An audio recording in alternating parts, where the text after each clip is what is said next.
Now we will discuss aphasia in children and hemispherectomy studies. Basir found that if brain damage occurred prior to the onset of speech, speech is often delayed in rate but normal in pattern. Children go through the normal stages of language, basically language development, but proceed more slowly.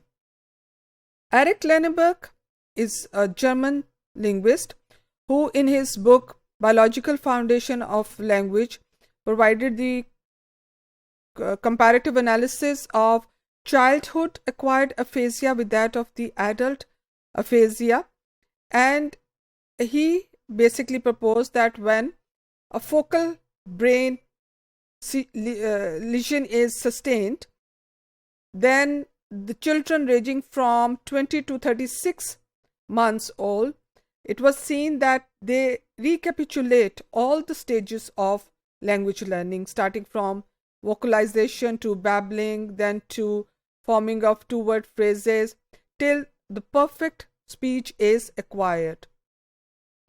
Now, in the long after the 19th century studies, which were to do with the adults, studies in children also appeared, and then among those studies, the study of Basir is the important one, in which he also reported on 34 children who actually underwent a surgical process which is called hemispherectomy, which is basically the removal of the damaged part of the brain. And he also reported that except for one child, all children were able to maintain and all children were able to develop the language learning abilities. So although the procedure is slow, but the acquisition did take place. The development of lateralization from examining the results of a surgical operation known as hemispherectomy. So they actually extracted the results from the studies which are based on the procedure which is hemispherectomy, which is basically the removal or surgical removal of the damaged part of the brain. Now we will look at some of the studies which have been conducted in this domain. Basir reported that brain damage that is sustained after the onset of speech produces different results. Speech disturbances were considerably more common when the damage occurred in the left hemisphere than in the right hemisphere.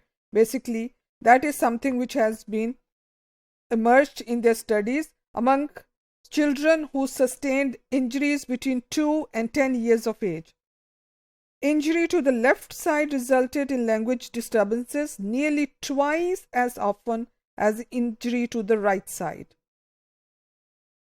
Now, these results appear to support that lateralization is not present at birth, but later scholars have not been persuaded for several reasons. One problem was that some of the case of right hemisphere damage in infancy also included left hemisphere damage as well. Moreover, studies of recovery from aphasia may tell us more about the brain's capacity of reorganization than about the development of hemisphere differences. Even if left hemisphere damage prior to speech does not result in language deficits, we cannot conclude that the two hemispheres were equivalent at birth. Considering the hemispherectomy studies, we will have findings which state, especially with regard to the process, with regard to this particular operation, which is normally used to treat incurable and potentially fatal tumors and involves the removal of either the left or right cerebral hemisphere. Removal of the right hemisphere in adults leads to little or no language impairment, whereas removal of the left hemisphere leads to significant language problem. When the left hemisphere is removed at an early age before basically the onset of the speech, it appears that there are no major language deficits. However, when children's linguistic skills are examined, deficits have been found. Dennis and Whittaker studied 3 individuals who had a hemispherectomy within the first 5 months of life. Now, these 3 children were studied when they were 9 to 10 years old. Although the 3 children had similar linguistic skills, still subtle deficits were found in the 2 children who had left hemispherectomies. For example, when asked to judge sentences such as, "I paid the money by the man," "I was paid the money to the lady," and "I was paid the money by the boy," the right hemispherectomy patient correctly indicated that sentences "I paid the money by the man" and "I was paid the money to the lady" were grammatically incorrect, but "I was paid the money by the boy" is the sentence which was acceptable. So the left hemispherectomy patients did not make the distinction. The investigators concluded that the right hemisphere is less skilled at syntactic analysis than the left hemisphere. Now, it has been long believed that left hemispherectomies after the onset of speech lead to more significant language deficit. More recently, however, there has been a report of children acquiring language relatively well after a left hemispherectomy at age 9.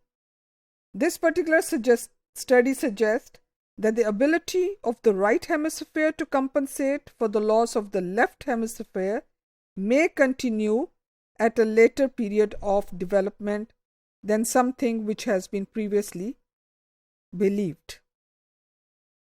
To sum up, studies suggest that the ability of the right hemisphere to compensate for the loss of the left hemisphere may continue at a later period of development than something which has been previously held.